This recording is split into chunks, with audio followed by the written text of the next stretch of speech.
Well, hello, writers. Welcome to episode number 188 of How Do You Write?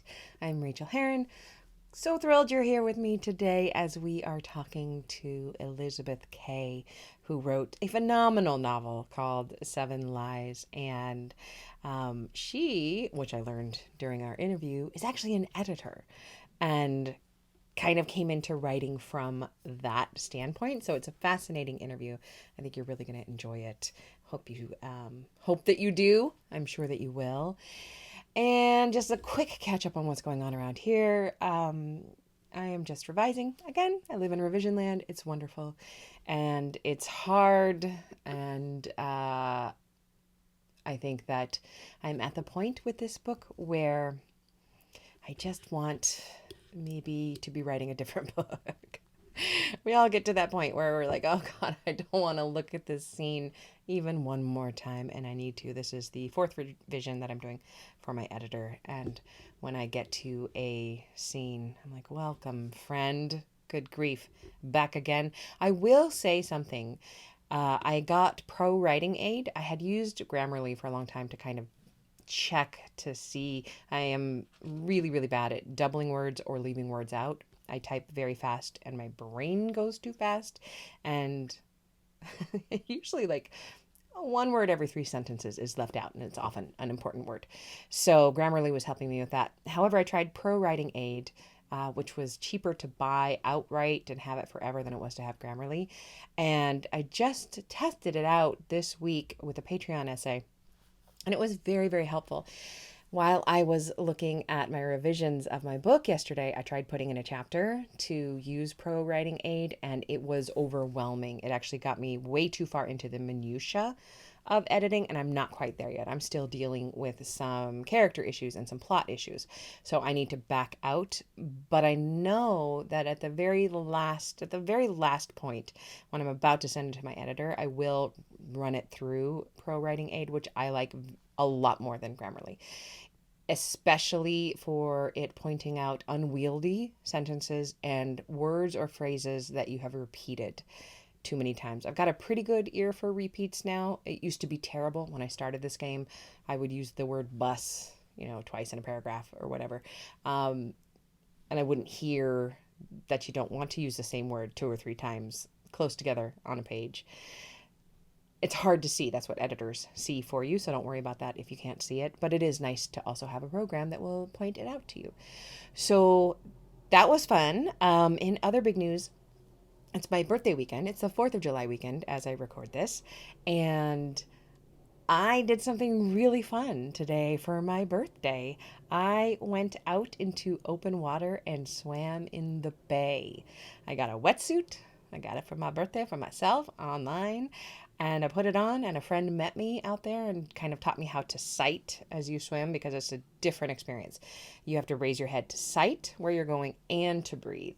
Combining the two moves when I am just used to, breathing on the side and looking down at a lane marker, it's very, very different. I got a little bit dizzy because it was choppy out on the bay today, and I loved every single second of it. I absolutely loved it. I am now an open water swimmer, and so for my birthday, I am going out at 9:30 a.m. with a group, and they swim every week in Berkeley. They swim 3 times a week, and they just go out into the bay and swim, and it's the bay. It's just there. It's a little dirty, and the ground is slimy, and it's okay. It was so fun.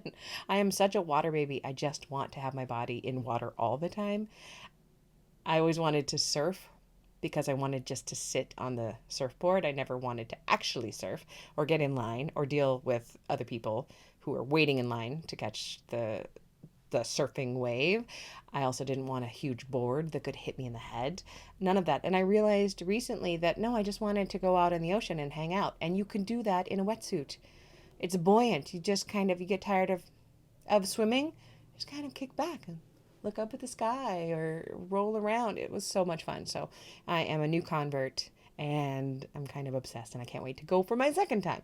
So that is what's exciting around here. Nothing to do with writing, but outside hobbies are fantastic for our writing, right?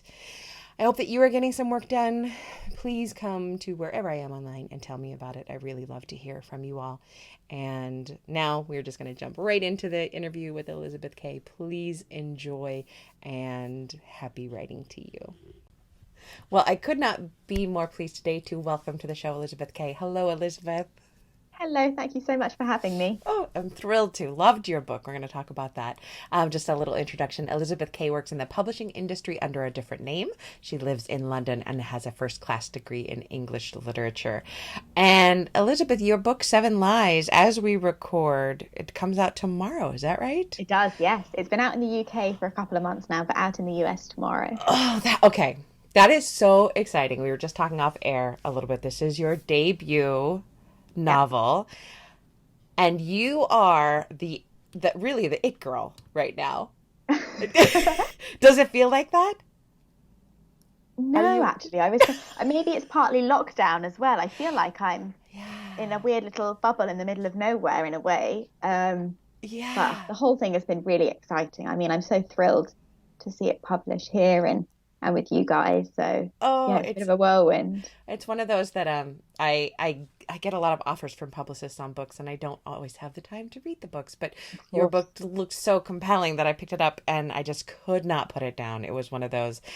You have a long list of people who blurbed it so beautifully, and it's worth every blurb. I just could not stop turning the pages. So, Oh, thank you so much. oh, have you always been drawn to the thriller genre? No, well, no, actually, the first thriller I really read was Gone Girl. So Oh, not that okay. long ago Yeah. when that came out. But I mean, what a place to start. And Yes. since then, it's definitely what I read more than anything else Me too. now.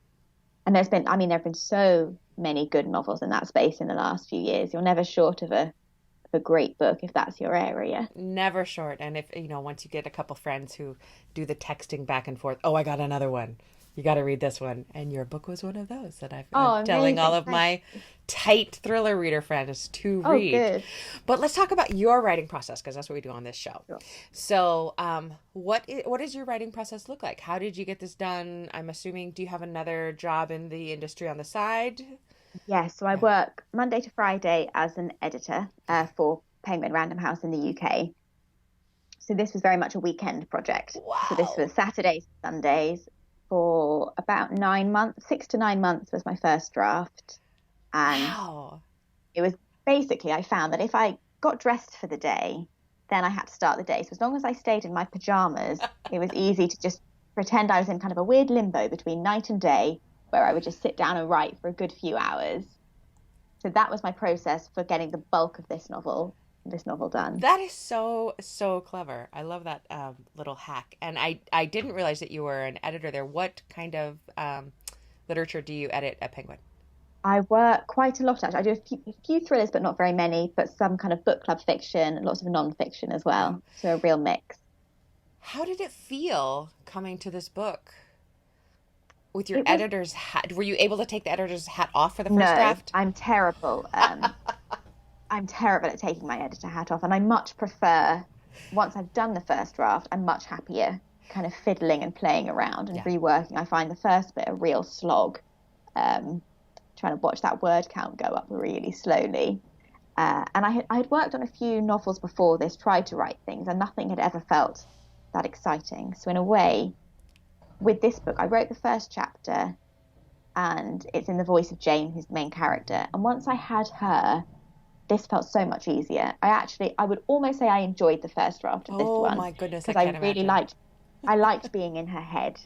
So that made it a lot easier. But certainly the editor in me I've been always having to make her be quiet. The without giving any spoilers, of course, the end actually surprised me, and I have a harder and harder time finding that in books as as Ah, we push envelopes and as we write everything we possibly can, and I read all the thriller everything, and your ending surprised me both what it was and how it was done. This is just a curiosity on Rachel's part question. Did you know the ending when you were writing toward it, or did it come to you later? I knew from the very near the beginning where the ending was set and sort of the bones of what was going to happen the detail took a lot longer. I think that's probably the bit that had the most drafts. I would say probably at least 10, maybe 15 different versions of the ending with like not huge changes, but different characters in different places, slightly different ways to twist it. It was certainly the bit that I found most challenging. So I'm glad it was a surprise, because I agree with you. That's, it's hard to do something that does shock people, I think. Yeah, I think it is. And you did something really creative with tense at the very end, where it was just, I had to like go back and check to see how you had done it. So good job, you. All right. Thank you. What is your biggest challenge when it comes to writing? Certainly it's the editor in me mostly, but I had a baby at the beginning of the year, so now it's time. Oh, I used to be able to, in a way, I think, well, I'm just having to be stricter. Yeah. If I have 2 hours, I write, and I try and write fast. I don't have time for the editor anymore. She's gone. Get the words down. So, and is this your first baby? Yes. So how interesting to have this happen after you'd written all of this, some maternal stuff. Yeah. So it's kind of, I haven't read my book since I've had my son. Yeah. I wonder if it would make me feel differently. I don't know. It's an interesting space. question. I might do it and see what I feel. What is your biggest joy when it comes to writing? Actually, for me, it's been people saying, I thought it was kind of the editing bit, and in a way it is, but it's also people saying, oh, I've told my mum she has to read it, or I've suggested it for my book club. It's really exciting to have people want to share it and want to talk. I think that's the thing I love about reading. When I finish a book and I want to say, you've got to read this because I have to speak to someone. Yeah. And for people to be doing that about my book is just a real joy, because those are the books that I really love. When I want to do that, I know it's been a great read. That's a really beautiful way to show love, I think, too, between, family members or friends who are doing that. My mom was always my best person that got all of my books, and she sent me all the books that she loved the most, and that hole has never been quite filled. Like, I have other people, this is my thriller person, this is my book club person, but yeah, well, that's beautiful. Can you share a craft tip of any sort with us? Well, in terms of silencing your inner editor, one of the things I did a lot last time, and I can see myself having to do again working on a book too, is turning the font to the color white as you're typing. So you can't see what you're writing. As long as you can type fairly well, not too many typos, it's a good way to kind of just write 2 or 3 pages. Stop overthinking. I'm talking to myself. Stop overthinking it. Stop going back and saying, no one would ever say that, or that would never happen, or that sounds really messy. Just keep going. And then once you've done a chunk, you can turn it back to a black font or whatever color you work with. And read through it and see if it works. I've heard so many other tips and tricks about, make it too small so your eye can't see it, or close your eyes. But the white just works. And you could probably still see where the cursor is, right? Yes, and you can see the pages going, which is very satisfying. Satisfying, and also, I always worried that, like, if I couldn't see it or close my eyes, I would worry that I'd clicked away and I'm not actually writing. I'm in the wrong window or something. You can see the cursor. You can see the little red lines underneath every time you've made a typo. But you can't read the words. And you can't see That's genius. the length of your paragraphs or any of your grammar. You kind of have to ignore all of those bits and just think about the story for a few pages.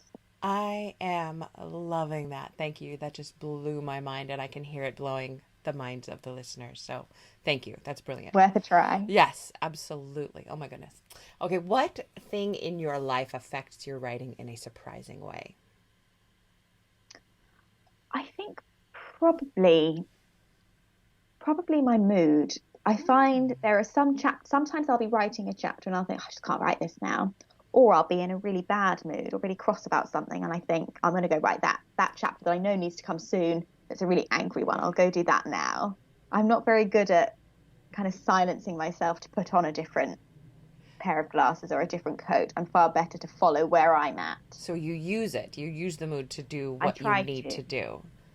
Yeah. That's so clever. When I'm I don't think you can write a love scene if you're in a really cross mood. No. Maybe other people can. I've tried. I can. I've tried. I cannot. It does not work.